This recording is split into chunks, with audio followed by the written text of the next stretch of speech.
All Sports is brought to you by Manitoba's largest furniture retailer, Dufresne Furniture and Appliances, where we simply sell for less. Guaranteed. The MSBL final between the Birtle Blue Jays and Brandon Marlins hasn't been anything like the regular season. In games 1 through 3, the pitchers stole the show, something that rarely happened during the year. However, all 3 games have been close, and yesterday Game 4 was no different. The Jays put Shane Moffat on the hill, while Brandon countered with ace Jeff Wiebe. And Wiebe was on his game early, fanning Shane Moffat in the first with the man on second to end the inning. So Moffat returns the favor in the second, ringing up Nate Andrews. Birtle would again put a man in scoring position in the second inning, but Wiebe shuts the door, sending Jody Evans back empty-handed. He K'd 10 on the day. The home team would score 1 in the third on a sac fly, but in the top of 4, Craig Anderson answers back for the Marlins. A 2-run single to give the Fish a 2-1 lead.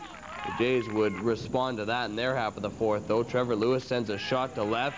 It scoots all the way to the wall, and in the process, Donnie Smith crosses the plate. The game is tied at 3. It stayed that way for a while thanks to this. Shane Moffat sending Marlins back to the dugout, left, right, and center. And check out this snag by Donnie Smith. That's a great defensive gem, robbing Craig Hodgson of a sure base hit. But no one would rob Travis Hebert in 7. A long shot to the fence in left brings in Reed Easley all the way from first.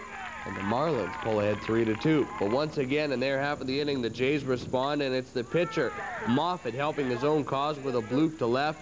Mike Foster scores, and it's a 3-all game. The Marlins threaten with the top of the 9th, putting a runner on second, but Moffat snuffs it out, getting Travis Hebert to swing at nothing. And then with their own runner on second, the bottom of 9, Stu Chalmers swats one to left. Dale Hunter lumbers in for the game-winning run. Birtle is within 1 game of their 2nd consecutive league title with a 4-3 win. Chalmers finished the day going 2 for 5 with an RBI, but it came when it counted. As for Brandon batters, numbers 1 through 5 went 4 for 20 with 5 strikeouts.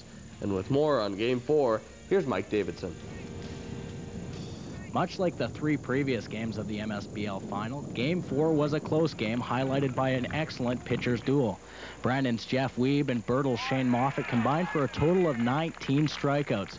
Wiebe was outstanding in the first 5 innings, striking out 6 while allowing only 2 runs. Big thing is I was walking guys, Shane Moffat wasn't walking guys, and every pitcher knows that walking guys will get you in trouble. I walk, who'd I walk? Hunter there, and that got me in trouble. Well, Wiebe threw a great game. His counterpart got the job done when the game was on the line. When the games are close like that, you can get pumped up a little bit for the end of the games. You know, we got some key hits when we needed it. Stu come through huge in the 9th, and you know, that's been the difference of the series so far. As a team, the Blue Jays had no holes on defense. Mike Foster made 2 big snags in the outfield, contributing to a no-hit 5th inning. I just do what I can to help the team out. And I had struck out looking my previous at bat and went to the outfield and said, geez, I better make up for that. And fortunately, they hit a couple of nice hard hits to me, and I got a good beat on them and made the grab. The Marlins, however, struggled at the dish, accumulating 7 hits while stranding 5 in scoring position. That's something manager Neil Andrews will want to change before Game 5. We just got to focus up. Like, we're giving too much away. We're swinging at bad pitches.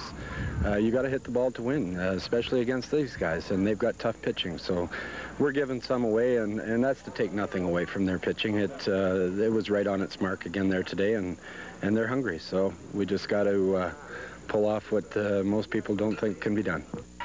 In Birtle, Mike Davidson, Pulse Sports.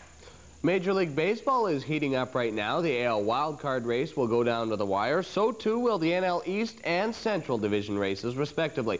Then, of course, there's the home run race between Sammy Sosa and Mark McGwire. Neither is on pace to hit 70 and break the new record set by Big Mac this year, but fans don't seem to mind. As for that wild card race, the Toronto Blue Jays are involved in, well, it's starting to become a 2-team show. Toronto has lost 9 straight at home, and unfortunately, that's where they play tonight.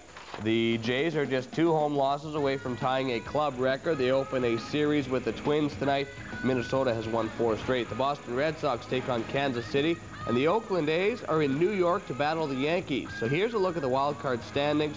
The Sox on top, Oakland 1 back, and Toronto, as mentioned, is slipping behind now 4 games back of the Sox. The Cleveland Indians have no worries about their lead in the AL Central. The Tribe are head and shoulders ahead of the crowd, and they face the Anaheim Angels tonight. Texas battles Detroit, and Seattle is in Chicago to face the White Sox. In the NL, the Montreal Expos open a 3-game set with Arizona. The Expos, with a win, can set a new club record for wins in August. The Expos already have 17. The Braves play in Cincinnati while the Astros face New York. All 4 teams are vying for a playoff spot. One of them won't get one.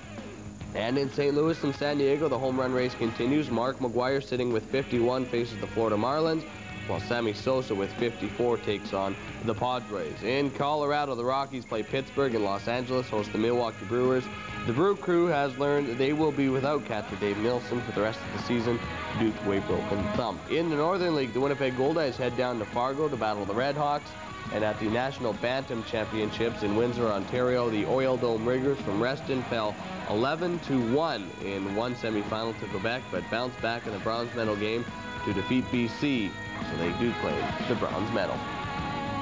The Brandon Wheat Kings hold their black and white game tonight, marking the end of training camp. Unfortunately, the Kings will be starting the season where they left off last year, with injuries. The Kings have 7 players on the shelf, including 5 veterans. Brandon let loose 11 players yesterday, 5 of them defensemen, and 1 was a goalie. Game time is 7 o'clock at the Keystone Center. The Wheats will open the exhibition season this Friday versus the Regina Pats at home. Another hockey action, exhibition style, the Yorkton Terriers and Millville Millionaires hook up, as do the Humboldt Broncos and Melfort Mustangs in SJHL action. These days in sports, it seems if you want to be competitive, playing year-round is your only option. That is no different in soccer, as local players will be able to kick around even when it's 40 below this winter. While the senior soccer leagues wind down and winter approaches, the ball keeps rolling on at the Prairie Soccer Academy here in Brandon. We have skill classes for 6 years and up, so kids can work all winter on their skills, and then when the spring comes, they're ready for the season. We also have indoor leagues. We have a 6 to 9 league, 10 to 12 league, youth leagues, and adult leagues.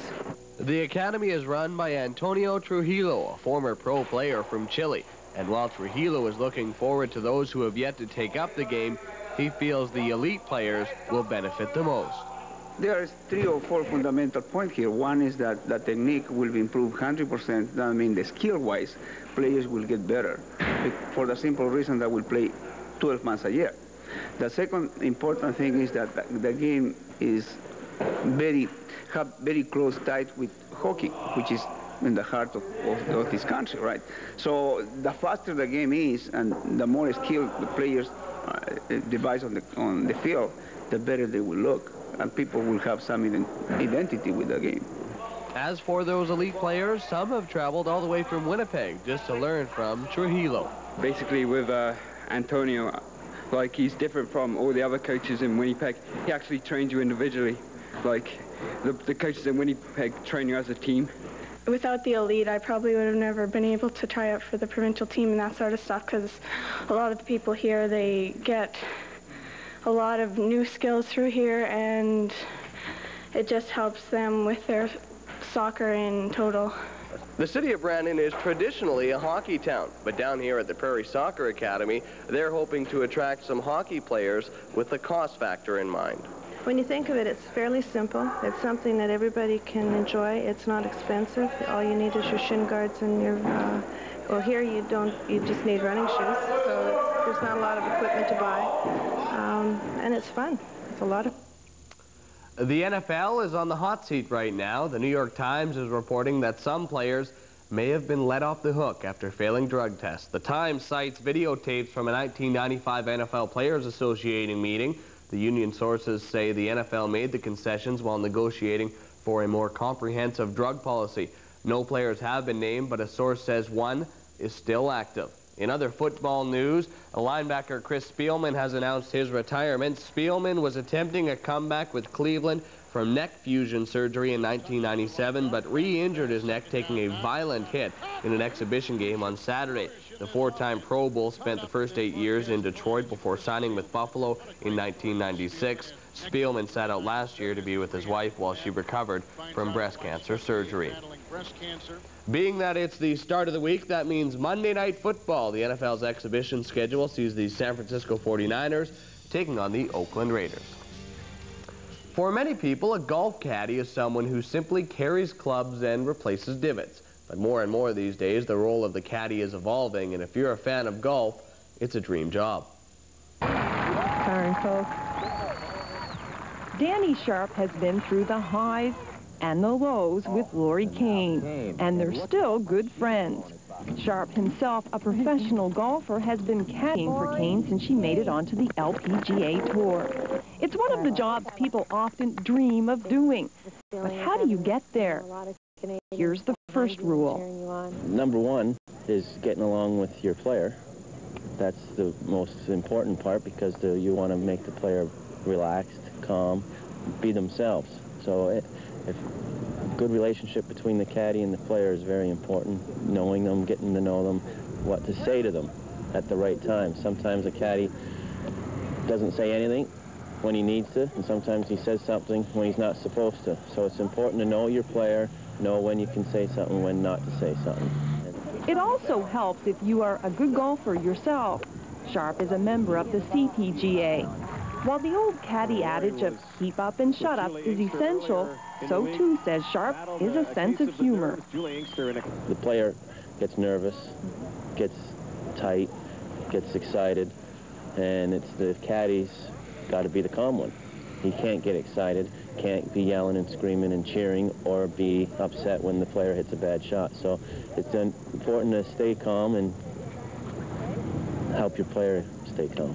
One shot can lose a tournament, so and you don't want to be the one to let it happen like on your watch sort of thing. You want to make sure when your player's hitting, there's no distractions, and that they have a perfect chance to get themselves calm and get themselves to execute the shot.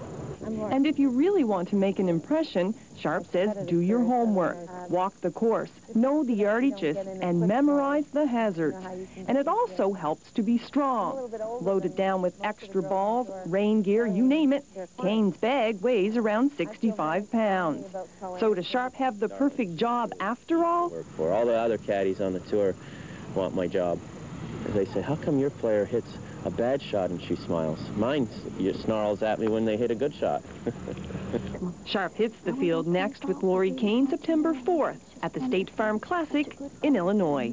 Tanya Miller, CBC Sports, Charlottetown. Many hope a flick of the switch will soon ease that struggle. Later this week, Aboriginal Canadians will start telling their own stories on their own national television network.